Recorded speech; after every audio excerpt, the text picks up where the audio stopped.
están ustedes? Vamos a proseguir la conversación sobre la temática del recurso de amparo.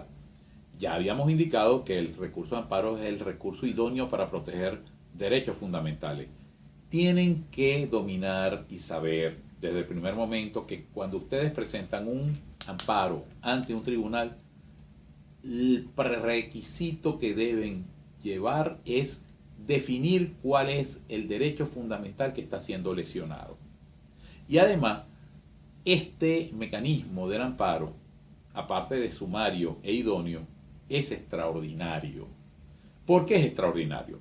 Porque solamente se pueden intentar los amparos cuando no hay otro recurso judicial idóneo para restablecer la situación jurídica infringida. ¿Qué significa restablecer la situación jurídica infringida? Que si el acto, hecho u omisión causaron una lesión al derecho fundamental, se debe retrotraer la situación al momento previo a esa lesión. Y entonces, ¿qué hace el amparo? Restablece. Hay situaciones en las cuales tenemos que entender que el amparo no se puede presentar ante cualquier tribunal. La ley originariamente, y se ha mantenido con la jurisprudencia, definía que el recurso de amparo debe ser presentado ante un tribunal de primera instancia en materia afín al derecho constitucional conculcado o violado. Es muy sencillo. Cuando hay la violación de un derecho y se debe acudir a presentar el amparo, tú tienes que buscar un tribunal, en principio, la regla general, busca un tribunal de primera instancia afín a ese derecho que tú alegas te fue violentado. Por ejemplo, en el tema de la libertad personal, vas a un tribunal de primera instancia. Primera instancia es un calificativo. En materia penal, por ejemplo, sería el tribunal de control y el tribunal de juicio, dependiendo de la situación jurídica concreta que tú alegues. Si se trata de la violación de los derechos de niños y adolescentes, vas a un tribunal de primera instancia en materia de niños y adolescentes. Si se están lesionando derechos mercantiles de una empresa, tú vas a un tribunal mercantil. Si el Estado está violentando los derechos y tú estás acumulando un recurso de nulidad por la vía ordinaria a el amparo constitucional, lo cual era factible y sigue siéndolo, aunque hay medidas específicas en el contencioso administrativo para suspender los efectos de esos actos, bueno, tú tendrías que ir ante un tribunal de lo contencioso administrativo. Pero lo importante es que ustedes entiendan que en materia de amparo tienes que acudir al tribunal de primera instancia en materia afín al derecho constitucional conculcado o violentado. Supongan ustedes un sindicato, no le permiten el ejercicio de la defensa de los derechos de los trabajadores, o los trabajadores son violentados en su derecho a sindicalización, vas a un tribunal de primera instancia en materia laboral. Esa es la regla general, pero hay, por supuesto, excepciones. Por ejemplo, cuando yo les comentaba que se puede intentar un amparo contra una sentencia, es evidente que si vas a intentar el amparo contra un tribunal, tiene que ser el tribunal superior a aquel que dicta el acto lesivo. Eso es una regla fundamental. También hay otras reglas interesantísimas. En materia de altos funcionarios, la Sala Constitucional se ha reservado la competencia para conocer amparos contra altos funcionarios. Las apelaciones de los amparos, bueno, vas al Tribunal Superior. Y cuando son tribunales superiores los que dictan los amparos, es la Sala Constitucional la que conoce en apelación. E inclusive cuando el amparo es contra un tribunal superior, vas directamente a la Sala Constitucional quien conoce el recurso. En pocas palabras, para conocer bien la temática de las competencias de los tribunales, para conocer los amparos, hay que saber la regla general, pero también hay que conocer las excepciones, y esas excepciones tú las vas a conocer por vía de la jurisprudencia de la Sala Constitucional. Cuando se presenta un amparo constitucional es clave la identificación del agraviante y del agraviado. Cuando hablamos de agraviante y agraviado estamos sustituyendo la palabra demandante, demandado, accionante, accionado. ¿Por qué? Porque son los términos que se utilizan en materia de amparo. Por supuesto, la solicitud en materia de amparo debe cumplir los requisitos del 340 del Código de Procedimiento Civil, pero también la jurisprudencia y el antiguo artículo 18 de la Ley Orgánica del Amparo establecía la obligatoriedad de identificar al agraviante, al agraviado, establecer las circunstancias de hecho que se constituyen en la situación concreta que produce la violación del derecho, lo que implica describir el acto, el hecho o la omisión que violenta el derecho constitucional, y es muy importante citar expresamente cuál es el derecho que se está violentando. Todo esto implica una solicitud particular en materia de exigir la restitución de la situación jurídica infringida, y tiene que indicar cuál era. Es decir, es la situación previa a la violación del derecho constitucional. En el procedimiento de amparo tú puedes pedir medidas cautelares, y es bueno que se sepa.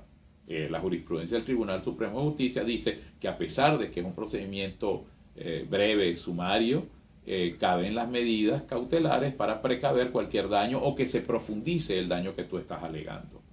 Cuando se presenta el recurso de amparo, el tribunal lo primero que tiene que hacer es admitirlo. Al admitirlo tiene que verificar varios temas importantes. Primero, que no hay otro mecanismo procesal ordinario, porque si no, te obligan a ir a ese mecanismo. En segundo lugar, que no haya ni consentimiento expreso ni tácito de la situación lesiva. Y aquí hay que indicar que siempre hay que intentar los amparos dentro del lapso de 6 meses que se origina cuando se produce la primera violación del derecho fundamental. Contra el Tribunal Supremo de Justicia no proceden amparos. No proceden amparos contra los decretos que se dictan en virtud de las competencias como acto de gobierno que tiene el presidente de la República en materia de estado de excepción. En pocas palabras, el tribunal se pronuncia sobre la existencia de elementos suficientes para admitir y que no exista una situación que puede desestimar. Y uno de los puntos más importantes es que no exista un mecanismo ordinario. El amparo, por lo demás, es un procedimiento muy simple. Cuando se notifica que hay una notificación reglada por la jurisprudencia que permite todos los mecanismos inimaginables, no solamente la notificación por la vía directa y personal, sino que puede inclusive notificar por vía de redes, correos electrónicos, teléfono. Siempre se hace muy flexible la notificación. Una vez que se notifica a la persona, la notificación del presunto agraviante es para que acuda a una audiencia que se llama audiencia constitucional. En la ley originaria de amparo se establecía que el primer acto de defensa del presunto agraviante era un informe que se debía rendir y presentar dentro de las 72 horas siguientes a la notificación. Pero eso fue eliminado por la jurisprudencia contenida en el caso José Amando Mejía. Te notifican para que vayas directamente a la audiencia constitucional.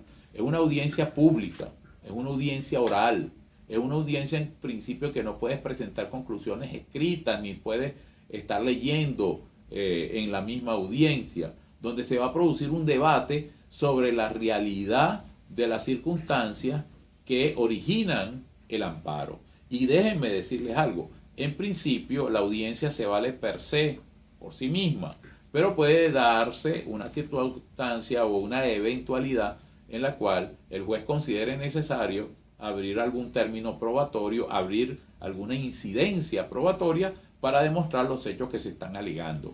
Pero cuando tú intentas un amparo, el agraviado tiene que presentar todos los recaudos, porque esos son los que van a ser valorados en la admisión y van a ser valorados también en la audiencia constitucional.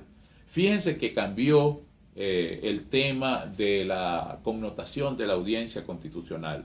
El juez, oídas las partes que están en la controversia sobre la violación del derecho constitucional, está obligado a dictar la sentencia de amparo el mismo momento de la audiencia constitucional. Está obligado a dictar la dispositiva, es decir, a decir con lugar o sin lugar. La narrativa y la motiva, es decir, la explicación de por qué él declara con lugar o sin lugar el amparo, tiene 5 días siguientes a la audiencia constitucional para presentarla en forma. Y vencido este lapso es que comienza el momento para que la parte perdidosa puede ejercer la apelación. Y la apelación es dentro de los 3 días siguientes a la sentencia en forma, al vencimiento del lapso de 5 días, porque hay que dejar que se agote el lapso de 5 días para presentar la sentencia en forma. Pero la dispositiva se dicta específicamente en la propia audiencia constitucional. Cuando hay apelación, se sigue un procedimiento muy simple. Dentro del mes siguiente a que recibe el Tribunal Superior el expediente, tiene que tomar una decisión. La Sala Constitucional ha entendido que cuando se produce la apelación, el que apela tiene la oportunidad dentro de esos 30 días de formalizar su apelación. Y después es que ella viene a dictar decisión. Como ustedes ven, el amparo constitucional, como les dije, es un recurso procesal y su objetivo es muy claro. Para nosotros comprender mejor esta materia, tenemos que estudiar con mucho detenimiento la jurisprudencia. Yo les he dado la jurisprudencia que tienen que leer. Es fundamental la revisión de esos criterios establecidos por la Sala Constitucional, y sobre todo es importante que ustedes vean que esto es un derecho vivo, es decir, el amparo es la forma de hacer realidad los derechos fundamentales de los ciudadanos.